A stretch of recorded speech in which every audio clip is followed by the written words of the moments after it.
Hello, good morning. তো আবার একটা মিনি ব্লগে তোমাদেরকে স্বাগত। গিয়েছিলাম মর্নিং ওয়াক, আর মর্নিং ওয়াক থেকে আসার সময় দেখছি বাপরে বাপ, গাছের মধ্যে ফুল ফুটে আছে। দেখে লোভ সামলাতে পারলাম না, তো টপাটপ তুলে নিয়ে চলে আসলাম সোজা বাড়ির দিকে। তো এই দেখো বাড়িতে চলে এসেছি, এসে আমার মেয়ের জন্য বানিয়ে নিলাম ব্ল্যাক কফি। কি কালো কুচকুচে, খেতে যে কি বাজে আর কি বলবো। তো এই দেখো আমরা খেয়ে নিলাম নর্মাল চা। তারপরে গোপাল তো আমার জন্য বসে আছে, গোপালের জন্য এই দেখো চিড়ে ভোগ আম দিয়ে আর লিচু দিয়ে দিলাম। তো ও খাওয়া দাওয়া সেরে নিল। আমরা এদিকে চলে এসেছি ব্রেকফাস্টে আছে আম, পরোটা আর এদিকে ঘুগনি। আম খেতে কিন্তু আমার ভীষণ পছন্দ।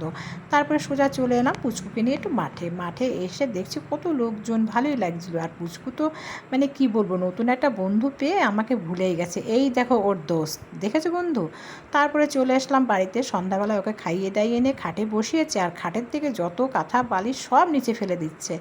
ভিডিওটা আজকের মতো এটুকুই। ভালো লাগলে লাইক কমেন্ট শেয়ার করো। Bye, tata.